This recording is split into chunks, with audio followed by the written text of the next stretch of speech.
अब अपन बात करते हैं कि जो अपने पास यहाँ पे थर्मोमेट्रिक प्रॉपर्टी होता है। थर्मोमेट्रिक प्रॉपर्टी का मतलब होता है ऐसी प्रॉपर्टी जो किसी टेम्परेचर को मेजर करने के लिए यूज की जाती है, तो उसको अपन थर्मोमेट्रिक प्रॉपर्टी कहते हैं। तो थर्मोमेट्रिक प्रॉपर्टी क्या होती है?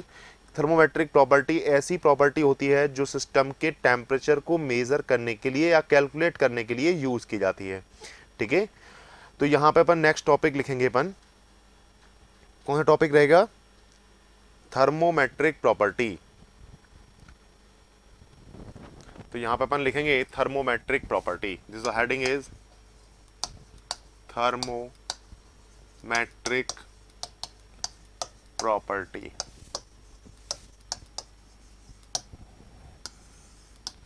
देखिए थर्मोमेट्रिक प्रॉपर्टी क्या होता है? ये एक ऐसी प्रॉपर्टी होती है जो टेम्परेचर को कैलकुलेट करने के लिए, टेम्परेचर को कैलकुलेट करना है तो उसके लिए ये हेल्प करती है कि आप यहाँ पे कौन सी प्रॉपर्टी को ऐसा वेरिएबल या ऐसी प्रॉपर्टी जो किसी टेम्परेचर को कैलकुलेट करने के लिए यूज की जाती है उसको अपन क्या बोलते हैं? Thermometric property.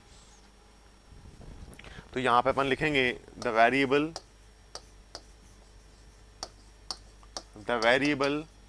which help us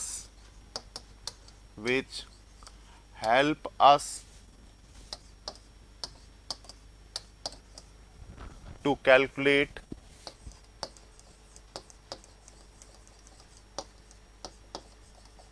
the temperature, the variable which help us to calculate the temperature, the temperature is known as thermometric property।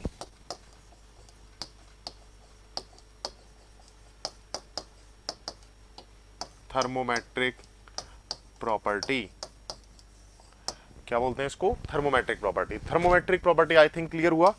Thermometric property क्या होगा? The variable which help us to calculate the temperature is known as thermometric property. जैसे example देखेंगे अपन। और temperature को जो calculate करता है उसको अपन क्या बोलते हैं? उसको अपन बोलते हैं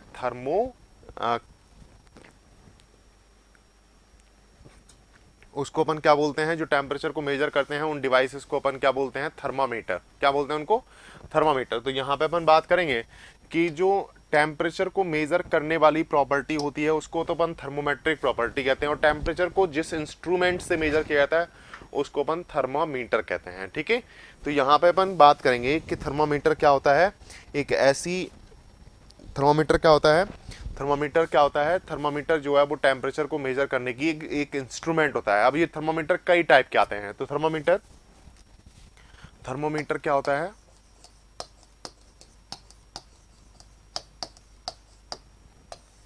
थर्मामीटर क्या होगा? इट इज द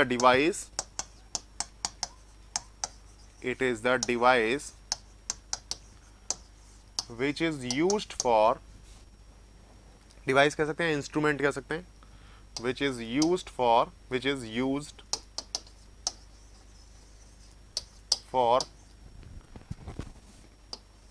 calculating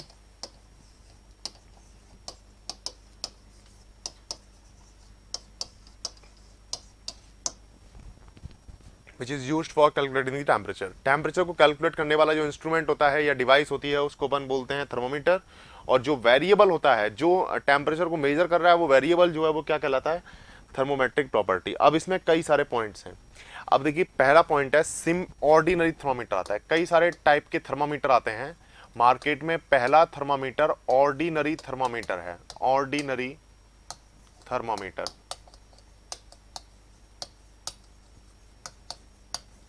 देखिए ऑर्डिनरी थर्मामीटर जो होता है वो क्या होता है? ऐसा थर्मामीटर जो अपन अपनी बॉडी का टेम्परेचर नापते हैं। देखिए अपने को फीवर हो जाता है तो जब अपन अपनी बॉडी का टेम्परेचर नाप रहे होते हैं, वो डिवाइस जो है ऑर्डिनरी थर्मामीटर है। क्या नाम है उसका? Ordinary thermometer. टेम्परेचर तो नाप रही है, मेरी बॉडी का टेम्परेचर नाप रही है, वो डेफिनेटली वो ऑर्डिनरी थर्मामीटर होगा। उसमें नाप क्या रहे हैं अपन? उसमें मेजर क्या कर रहे हैं?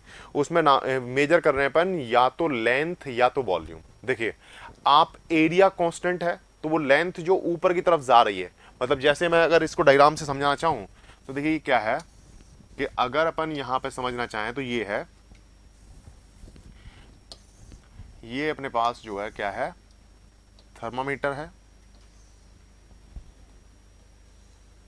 This is ordinary thermometer. और इस ऑर्डिनरी थर्मामीटर में देखें तो यहाँ पे क्या है, स्केल लगा होता है, यहाँ पे स्केल लगा होता है, right, this is scale, clear. अब यहाँ पे बल्ब होता है, एक बल्ब लगा होता है, ठीक है। अब इधर देखिएगा, यहाँ पे अगर अपन देखें तो यहाँ पे जैसे ही ये जो है मरकरी, इसमें इसमें क्या होता है, इसमें अंदर जो है पारा भरा होता है, पारा मतलब मरकरी भरा होता है, और जैसे ही टेम्परेचर सेंस होता है वो मरकरी का लेवल जो है वो ऊपर की तरफ राइज करना स्टार्ट होता है। क्या इसमें एरिया चेंज हुआ? नहीं हुआ ना।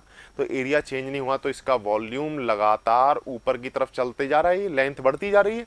तो यहाँ पे अपन कह सकते हैं, यहाँ पे अपन क्या कह सकते हैं कि इसका जो थर्मोमेट्रिक प्रॉपर्टी होगा, थर्मोमेट्रिक प्रॉपर्टी वेरिएबल क्या है, थर्मोमेट्रिक प्रॉपर्टी जो है वो वेरिएबल है। और इसमें कौन सी प्रॉपर्टी आप मेजर कर रहे हैं, तो इसमें आप लेंथ को मेजर कर रहे हैं। किसको मेजर कर रहे हैं? लेंथ को, लेंथ या वॉल्यूम।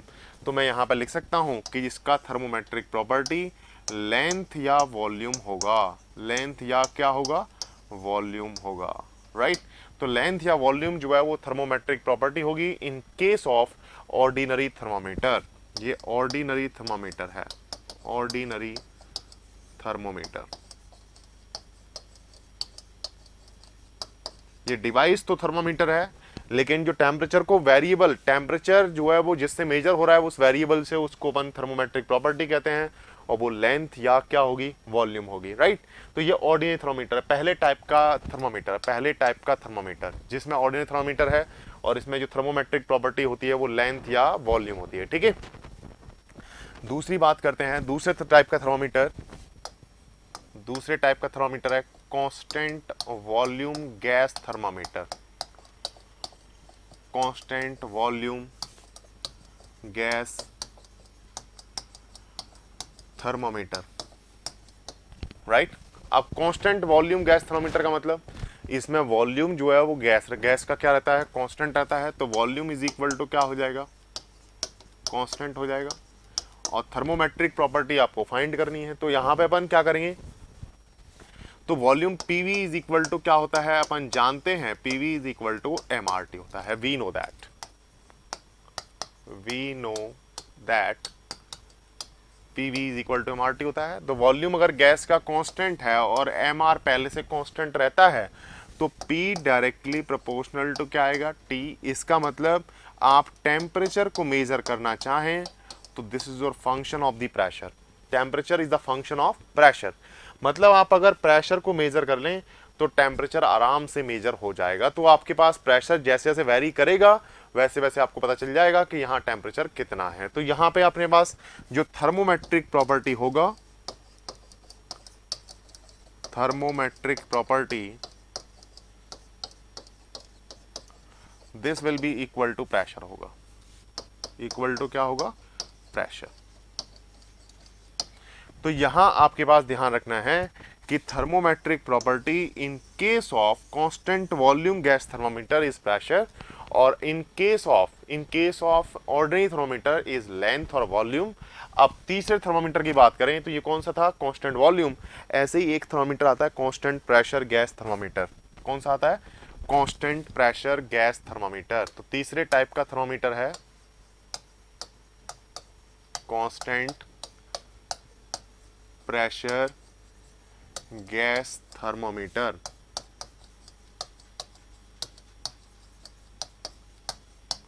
कौन सा थर्मोमीटर है, constant pressure gas thermometer, right.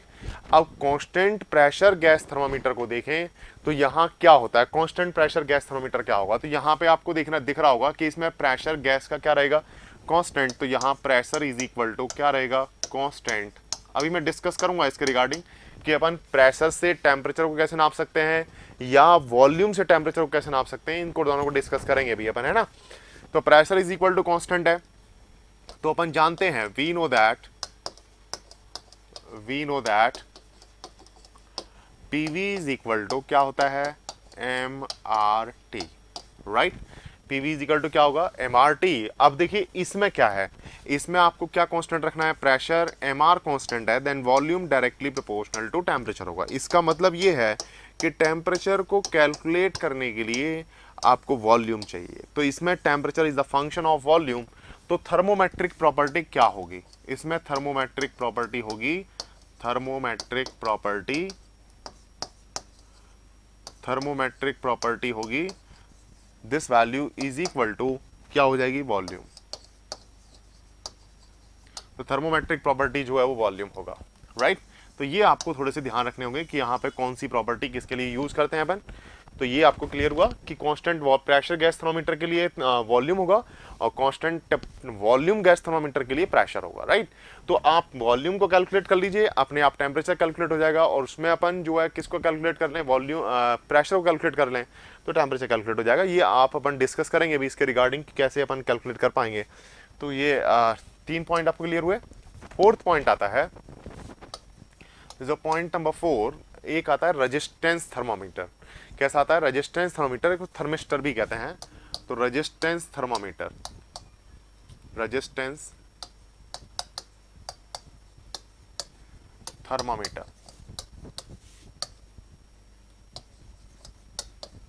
और थर्मिस्टर भी कहते हैं, कहीं थर्मिस्टर भी लिखा होता है, थर्मिस्टर,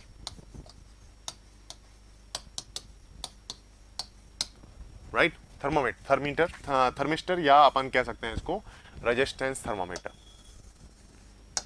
अब देखिए रेजिस्टेंस थर्मोमीटर तो नाम से पता चल रहा है इसका थर्मोमेट्रिक प्रॉपर्टी रेजिस्टेंस होगा, लेकिन रेजिस्टेंस थर्मोमीटर होते कैसे हैं, कैसे काम करते हैं। तो रेजिस्टेंस थर्मोमीटर के लिए ये जो रेजिस्टेंस थर्मोमीटर होता है, it is based on the Wheatstone bridge principle, जो कि आपने फिजिक्स में पढ़ा था जब 11th और 12th क्लास में अपन थे, तो वहां पे पढ़ाया गया था व्हीटस्टोन ब्रिज प्रिंसिपल। क्या था, व्हीटस्टोन ब्रिज प्रिंसिपल। तो इट इज बेस्ड ऑन, मैं यहां पर लिख देता हूं, it is based on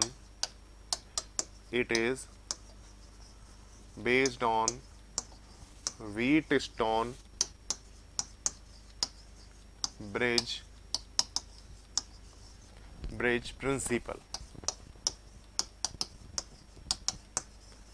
Wheatstone bridge principle, ये जो है व्हीटस्टोन ब्रिज प्रिंसिपल पे वर्क करता है। पहला पॉइंट तो ये है। दूसरा, व्हीटस्टोन ब्रिज प्रिंसिपल कैसा होता है, मतलब कैसे काम करता था। व्हीटस्टोन ब्रिज प्रिंसिपल मैं एक बार बता देता हूं आपको कि कैसे काम करता था। देखिए यहां पे एक रेजिस्टेंस रहता था, ऐसे देखिए ऐसे रेजिस्टेंस लगे होते थे,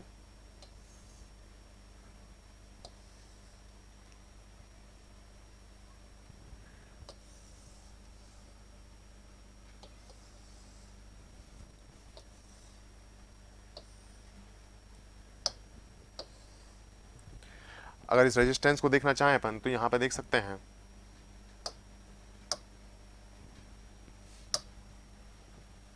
सिंपल बना देता हूं।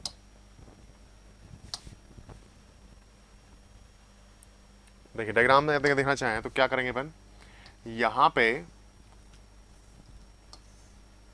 एक रेजिस्टेंस रहता था,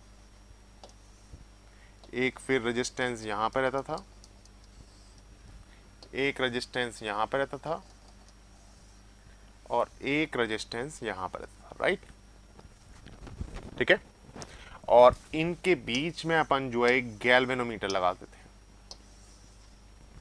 और इसको जो है एक वोल्टेज सोर्स से कनेक्ट कर दिया करते थे। This is connected with the voltage source, ऐसा कुछ हुआ करता था। अब अगर अपन इसको यहां से जो वोल्टेज सोर्स है, यहां से करंट अगर आई गया, तो यहां पे अगर ये P है, ये रेजिस्टेंस का नाम है P, इस रेजिस्टेंस का नाम है Q, इसका नाम है R और इसका नाम है S। ठीक है, अब देखिए रेजिस्टेंस से अपन टेम्परेचर को कैसे नापते हैं, देखिएगा। अब अपन यहां पे देखें तो कैसे नापेंगे। देखिए पहले क्या करते हैं अपन, यहां पे फर्नेंस में इसको डाल देते हैं, ये वाला जो रेजिस्टेंस है इसको अपन फर्नेंस में डाल देंगे। फर्नेंस समझ पा रहे होंगे, जिसका टेम्परेचर मेजर करना होता है उसमें इस रेजिस्टेंस को डाल दिया जाता है। ठीक है, फर्स्ट ऑफ ऑल जब ये रेजिस्टेंस फर्नेस में नहीं था उस टाइम ऐसा रखते हैं इसको कि P बाई क्यू, देखिए इफ कंडीशन क्या है, P by Q is equal to R by S होगा। ये व्हीटस्टोन ब्रिज ने कहा, व्हीटस्टोन ने कहा कि जब P बाई क्यू की वैल्यू R बाई एस के बराबर होगी तो गैल्वेनोमीटर में जो कोई करंट फ्लो नहीं करेगा, मतलब IG की वैल्यू जीरो होगी, उस टाइम IG की वैल्यू जीरो होगी। लेकिन अब आपने क्या किया, यहां पे R वाले, R रेजिस्टेंस मान लेता हूं इसको R मान लेता हूं, इसको S मान लेता हूं, ठीक है, इसको S मान लेता हूं। तो यहां R की वैल्यू जो है वो आपने रेजिस्टेंस को किसमें डाल दिया, फर्नेंस में। ये फर्नेंस में जैसे जाएगा, फर्नेंस।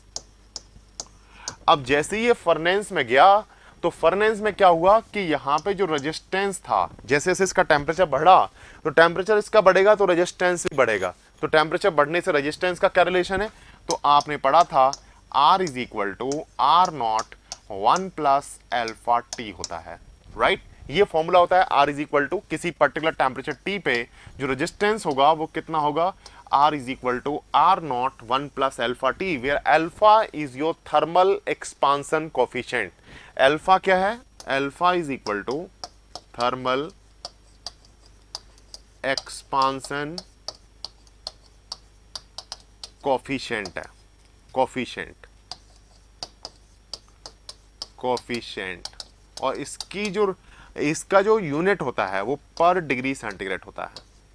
क्या होता है, पर डिग्री सेंटीग्रेड, पर डिग्री सेंटीग्रेड, पर डिग्री सेंटीग्रेड, राइट। क्योंकि इन दोनों का मल्टीप्लाई करेंगे तो ये कांस्टेंट वैल्यू आनी चाहिए, क्योंकि ये कांस्टेंट है तो कांस्टेंट में कांस्टेंट भी जोड़ सकते हैं ना अपन। तो यहाँ पे वैल्यू कांस्टेंट आएगा, इसका मतलब ये अगर टेम्परेचर टी, स्मॉल टी क्या है, टेम्परेचर एंड डिग्री सेंटीग्रेड, तो ये डिग्री सेंटीग्रेड में तो ये पर डिग्री सेंटीग्रेड में होगा, तभी तो कैंसिल आउट होंगे। तो यहाँ टी क्या है, temperature in degree centigrade, right. तो डिग्री सेंटीग्रेड में टेम्परेचर होगा, और जो आर टी है वो क्या है, रेजिस्टेंस है at particular temperature T. R naught क्या है, आर नोट अपने पास इनिशियल रेजिस्टेंस है, राइट, किसी पर्टिकुलर टेम्परेचर पे। तो यहां पे अपन बात करते हैं कि T इज इक्वल टू क्या था, टेम्परेचर इन डिग्री सेंटीग्रेड, कोई दिक्कत नहीं, और अल्फा क्या था, थर्मल एक्सपांसन कोफिशिएंट। अब देखिए जैसे जैसे ये टेम्परेचर इस फर्नेंस का, आप जैसे ही इसको फर्नेंस में डालते हैं, देन जैसे ही फर्नेंस के अंदर जाएगा, ये पार्ट पूरा फर्नेंस के अंदर चला जाएगा तो डेफिनेटली इसका टेम्परेचर बढ़ना स्टार्ट होगा। जब ये टेम्परेचर ये बढ़ेगा तो डेफिनेटली अपने पास इनके रेशियो जो है वो जो पहले जीरो था उस गैल्वेनोमीटर में अब कुछ ना कुछ डिफ्लेक्शन आना स्टार्ट हो जाएगा। तो डिफ्लेक्शन आना स्टार्ट होगा तो अपन क्या करेंगे, अब अपन क्या करेंगे, एस की वैल्यू को इंक्रीज करना चाहेंगे। मतलब अब देखिए एस की वैल्यू कैसे इंक्रीज होगी, जैसे मैंने कहा कि अगर अपने पास यहां पे रेजिस्टेंस था पहले 50 ओम था, अब 60 ओम हो गया। कितना था पहले, 50 था। लेट अस कंसीडर आर की वैल्यू पहले 50 थी, अब जो है कितनी हो चुकी है, अब अपने पास 60 ओम हो चुकी है। इसका मतलब रेजिस्टेंस बढ़ा है टेम्परेचर बढ़ने से, बिल्कुल सही है, टेम्परेचर बढ़ने से रेजिस्टेंस बढ़ा है, बिल्कुल कोई प्रॉब्लम नहीं है। अब जैसे ही रेजिस्टेंस ये बढ़ेगा तो इनका रेशियो चेंज हो जाएगा ना, पी बाई क्यू का रेशियो आर बाई एस के बराबर थोड़ी होगा। अब जब बराबर नहीं होगा तो आई जी की वैल्यू जीरो नहीं होगी, आई जी की वैल्यू जीरो नहीं होगी तो अपने पास इस गैल्वेनोमीटर में कुछ ना कुछ रिफ्लेक्शन आएगा। तो अपन क्या करते हैं, अब एस की वैल्यू को चेंज करते हैं, बाहर से एस की वैल्यू को चेंज करते हैं। देखिए अगर यहां 1 डिग्री सेंटीग्रेड का चेंज आता है, फॉर एग्जाम्पल यहां 10 डिग्री सेंटीग्रेड का चेंज आया, तो मुझे इस रेजिस्टेंस को चेंज करने के लिए कितने ओम का रेजिस्टेंस लगाना होगा, इसी को बढ़ाने के, एस को बढ़ाना है तो रेजिस्टेंस को बढ़ाना होगा ना। तो रेजिस्टेंस को बढ़ाने के लिए कहीं ना कहीं जाके इनका रेशियो फिर मैच करेगा, क्योंकि देखिए अब अपन यहां पे मान लेते हैं पहले P बाई क्यू और R by S let us consider 1/2 था, तो ये कहीं ना कहीं जाके क्या होगा, 2/क्या हो जाएगा, 2/4 हो जाएगा, राइट। तो ये अगर 2 हो गया, ये तो 1/2 ही है, ये तो 1/2 ही है, लेकिन ये आपने 2 कर दिया है, फॉर एग्जांपल इसके रेजिस्टेंस को बढ़ा दिया है, तो ये रेजिस्टेंस बढ़ेगा तो ये वाला रेजिस्टेंस कहां पे जाके मैच करेगा, मतलब इन दोनों के रेशियोज जो है वो आपस में कहां पे जाके बराबर होंगे। तो एस की वैल्यू को आपको इंक्रीज करना होगा। अब आप कैलिब्रेशन लगा सकते हैं। कैलिब्रेशन क्या होता है कि आप जब यहां पे 100 डिग्री सेंटीग्रेड का टेम्परेचर नापना चाह रहे हैं तो प्रैक्टिकल लैब में क्या करते हैं अपन कि 1 डिग्री सेंटीग्रेड इसका टेम्परेचर बढ़ाते हैं पहले, जैसे मान लीजिए इसका टेम्परेचर 50 डिग्री सेंटीग्रेड था, मैंने 51 डिग्री सेंटीग्रेड किया, तो 51 डिग्री सेंटीग्रेड कहीं तो इसमें गैल्वेनोमीटर में कुछ रिफ्लेक्शन आएगा, तो इसकी वजह से मुझे एस चेंज करना पड़ेगा। तो 1 डिग्री सेंटीग्रेड के लिए एस कितना चेंज हुआ, एस कितना चेंज किया गया, 1 डिग्री सेंटीग्रेड के लिए एस कितना चेंज किया गया बाहर से एक्सटर्नली, क्योंकि फर्नेस के अंदर तो बना नहीं सकते हैं, तो ये एस की वैल्यू कितनी चेंज की गई। इसकी वजह से अपन क्या करेंगे कि यहां पे अपन कैलिब्रेशन लगाया कि 1 डिग्री सेंटीग्रेड में 0.01 ओम का चेंज आया फॉर एग्जांपल, तो 100 डिग्री सेंटीग्रेड कितना चेंज आएगा, तो 100 को मल्टीप्लाई करते हैं 1 ओम का चेंज आ जाएगा। समझ पा रहे हैं ना, तो ये कैलिब्रेशन होता है। इसकी वजह से अपन इसका जो रेशियो होता है उसकी वैल्यू को अपन कैलकुलेट कर सकते हैं, और इसको अपन कैलिब्रेशन की सहायता से अपन जो है इस रेजिस्टेंस का टेम्परेचर, इस फर्नेस का टेम्परेचर नापा जा सकता है। पहले मान लेते हैं पहले 50 था, अब मान लेते हैं कि 200 हो गया, 500 हो गया, 800 हो गया, तो अपन ने कहा कि 1000 हो गया फॉर एग्जांपल, पहले 100 था फिर 1000 कर दिया, तो 100 की जगह पे जब 1000 करेंगे अपन तो डेफिनेटली अपने पास 900 का चेंज आएगा फॉर एग्जांपल। तो मैंने यहाँ पे एग्जांपल की वजह से अपन ने यहाँ पे कंसीडर किया है कि आप रेजिस्टेंस थर्मोमीटर से कैसे कंसीडर कर सकते हैं। तो फर्नेस के अंदर जिस रेजिस्टेंस को डालते हैं, जिस रेजिस्टेंस को मेजर करना होता है उसको अपन डाल देते हैं उसके अंदर, फर्नेस के अंदर दूसरे वाले रेजिस्टेंस को अपन चेंज करते रहते हैं, और इस कैलिब्रेशन को अपन प्रैक्टिकल लैब में करते हैं। और जैसे ही कैलिब्रेशन बनता है एक बार, देन डेफिनेटली अपने पास जो है एक इंस्ट्रूमेंट बनाया जा सकता है जिसको अपन क्या बोल सकते हैं, रेजिस्टेंस थर्मोमीटर। क्या बोल सकते हैं इसको, रेजिस्टेंस थर्मोमीटर। तो रेजिस्टेंस थर्मोमीटर का वर्किंग प्रिंसिपल कुछ ऐसा होता है। क्लियर है, रेजिस्टेंस थर्मोमीटर का वर्किंग प्रिंसिपल आई थिंक आपको क्लियर हुआ होगा, आई थिंक क्लियर हुआ होगा। रेजिस्टेंस थर्मोमीटर का वर्किंग प्रिंसिपल आपको क्लियर हुआ होगा, राइट। अब अपन बात करेंगे नंबर लास्ट की। तो लास्ट नंबर कौन सा है, वो है थर्मोकपल। 5 नंबर पॉइंट है, और इसमें पिछले वाले में थर्मोमेट्रिक प्रॉपर्टी क्या आएगा इसका, तो इसका थर्मोमेट्रिक प्रॉपर्टी क्या होगा, थर्मोमेट्रिक प्रॉपर्टी क्या होगा, रेजिस्टेंस। क्यों होगा रेजिस्टेंस, क्योंकि अपन ने रेजिस्टेंस को ही इसमें चेंज किया है, तो रेजिस्टेंस को ही अपन ने मेजर किया है।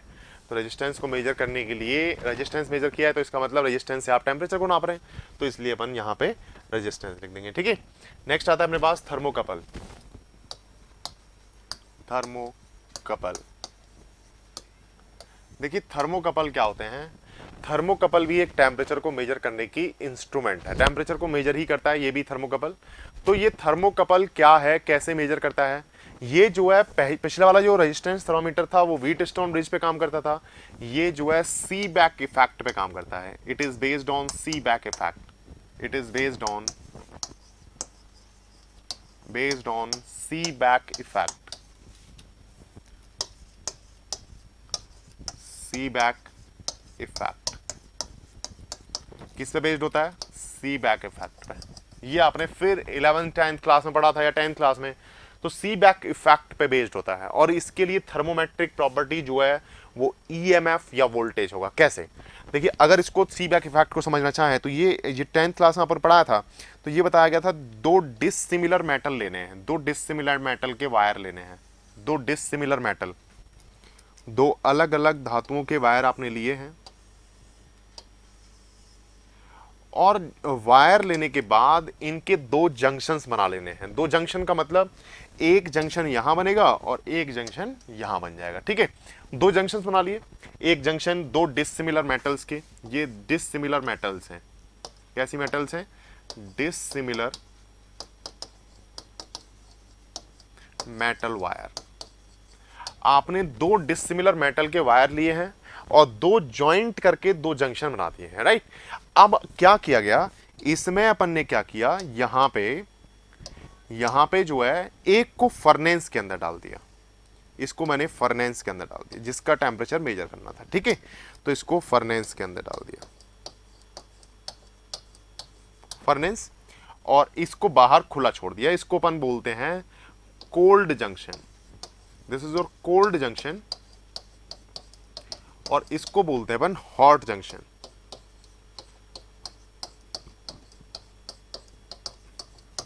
मैं दोबारा बताता हूं, 2 डिसिमिलर मेटल्स के वायर को आपने क्या किया, ज्वाइंट किया, दोनों सिरे पे एंड पे ज्वाइंट कर दिया। ज्वाइंट करने के बाद एक सिरे को क्या रखा, एक जंक्शन को बना दिया आपने हॉट और दूसरे जंक्शन को बना दिया कोल्ड। जब ये हॉट एंड कोल्ड जंक्शन बनेगा, जब प्रैक्टिकल लैब में करते तो आइस पॉइंट बना देते, एक को अपन स्टीम में रख देते या अपन पानी में उबालते थे, तो ये कंडीशन बन सकती थी कि यहाँ आइस पॉइंट बनाते थे एक को अपन स्टीम पॉइंट बना देते। दूसरा अपन ये भी कह सकते हैं कि यहाँ पे अपन खुला छोड़ दें इसको एनवायरनमेंट में तो इसका टेम्परेचर कम होगा, और इसको अपन फर्नेस के अंदर डाल दें तो इसका टेम्परेचर बहुत ज़्यादा होगा। तो यहाँ पे अपन क्या करते हैं कि ये जो अपने पास ये जो कोल्ड जंक्शन और हॉट जंक्शन जैसे बनता है, एक कोल्ड जंक्शन बन जाए और एक दूसरा हॉट जंक्शन बन जाए, तो इनके बीच में अगर एक वोल्ट मीटर लगा दिया जाए, क्या लगा दिया जाए, वोल्ट मीटर, तो यहाँ पे इसमें कुछ डिफ्लेक्शन आएगा, इसमें करंट फ्लो होना स्टार्ट हो जाएगा। तो इसलिए अपने पास वोल्टेज डिफरेंस क्रिएट हो जाएगा। क्या क्रिएट होगा, वोल्टेज डिफरेंस। तो वोल्टेज डिफरेंस देखिए कैसे क्रिएट होगा, अगर ये दोनों वायर सेम टेम्परेचर पे हैं तो वोल्ट मीटर की रीडिंग कुछ नहीं है। अब जैसे ही ये फर्नेस में डाल दिया, ये वाला पॉइंट किस में डाल दिया, फर्नेस में, तो इनके बीच में क्या होगा, वोल्टेज डिफरेंस क्रिएट होगा। तो वोल्टेज डिफरेंस क्रिएट होगा तो उसमें क्या होगा, वहां पे जो डिफ्लेक्शन है, यहाँ पे जो डिफ्लेक्शन वो आते जाएगा, ईएमएफ क्रिएट होगा, तो वो ये शो करेगा कि यहाँ कितना डिफ्लेक्शन आ रहा है। अगर लेट अस कंसीडर, अगर ये टेम्परेचर 20 है और मैंने इसको 21 कर दिया, 20 से 21 कर दिया, देन 1 डिग्री सेंटीग्रेड पे कितना डिफ्लेक्शन आ रहा है। तो यहां अगर 200 डिग्री सेंटीग्रेड का डिफरेंस होगा, फॉर एग्जांपल अगर ये 20 है और ये 220 है, राइट, 220 कैसे पता चला, यहां पे मैंने कहा कि 1 डिग्री सेंटीग्रेड में कितना चेंज आ रहा है और यहां पे वोल्ट मीटर क्या रीडिंग दिखा रहा होगा उस टाइम। तो जितना ये टेम्परेचर बढ़ते जाएगा उतना वोल्ट मीटर में डिफ्लेक्शन ज्यादा आएगा, और 1 डिग्री सेंटीग्रेड के लिए मुझे पहले से पता है कितना वोल्ट मीटर में डिफ्लेक्शन आता है, तो इसको अपन कैलिब्रेशन फिर बोलते हैं। तो ये जो वोल्ट मीटर में डिफ्लेक्शन होगा, ईएमएफ जो होगा, ईएमएफ का मेजर कर लें तो ये जो है टेम्परेचर को मेजर कर देगा, यानी कि ईएमएफ जो है वो डायरेक्टली प्रोपोर्शनल टू होगा, directly proportional to temperature difference के। किसके डायरेक्टली प्रोपोर्शनल होगा, टेम्परेचर डिफरेंस के। मतलब इन हॉट जंक्शन और कोल्ड जंक्शन का टेम्परेचर डिफरेंस जो है वो ईएमएफ के डायरेक्टली प्रोपोर्शनल होगा, यानी कि इसमें थर्मोमेट्रिक प्रॉपर्टी जो होगी, थर्मोमेट्रिक प्रॉपर्टी जो होगी, property this will be equal to क्या होगा, ईएमएफ या वोल्टेज, ईएमएफ या वोल्टेज, राइट। तो इसमें जो थर्मोमेट्रिक प्रॉपर्टी होगी वो ईएमएफ या वोल्टेज होगी, ठीक है। तो यहां पे आपको आई थिंक क्लियर हुआ होगा थर्मोकपल क्या होता है, रेजिस्टेंस थर्मोमीटर क्या होता है। तो ये सारी चीजें आपको क्लियर हुई होंगी कि अपन ने क्या इसमें कंडीशन लगाई है, ठीक है। तो एक तो थर्मोकपल है, दूसरा अपने पास यहाँ पे जो मैंने डिस्कस किया था वो था रेजिस्टेंस थर्मोमीटर या थर्मिस्टर कह सकते हैं, और यहाँ पे नेक्स्ट जो पॉइंट था, this is your point is constant pressure gas thermometer, और इसके पहले था कांस्टेंट वॉल्यूम गैस थर्मोमीटर, एक ऑर्डिनरी थर्मोमीटर जो कि अपन घर पे यूज करते हैं, ये ऑर्डिनरी थर्मोमीटर होता है। इसका क्या बोलते हैं, इसको ऑर्डिनरी थर्मोमीटर, ठीक है। तो ये आपको आई थिंक क्लियर हुए होंगे कि अपन ने जो डिस्कस किया है वो सारे के सारे पॉइंट्स क्या हैं। तो यहाँ थर्मोकपल और थर्मिस्टर सारी की सारी चीज़ें क्लियर हैं, यहाँ पे सारे पॉइंट्स आपको क्लियर हुए होंगे, ठीक है। तो थर्मोकपल क्लियर है कि थर्मोकपल क्या होता है और थर्मिस्टर क्या होता है, ठीक है। तो यहाँ पे आपको क्लियर हुआ कि यहाँ थर्मोमेट्रिक प्रॉपर्टी क्या होगी, ईएमएफ या वोल्टेज, और पिछले वाले केस में जो थर्मोमेट्रिक प्रॉपर्टी थी वो क्या थी, रेजिस्टेंस। तो हर एक के केस में आपको थर्मोमेट्रिक प्रॉपर्टी को थोड़ा ध्यान रखना होगा, ठीक है। अब अपन जो डिस्कस करने वाले हैं तो वो होगा अपने पास, that is zeroth law of thermodynamics, जो अपन डिस्कस करेंगे, ठीक है। तो आज इतना ही पढ़ते हैं, फिर कल अपन मिलेंगे। Thank you so much class, कल मिलते हैं, thank you so much. If you really like the video, hit the like button, share the video, comment on our video and subscribe to our YouTube channel and press the bell icon for the latest updates. Thank you.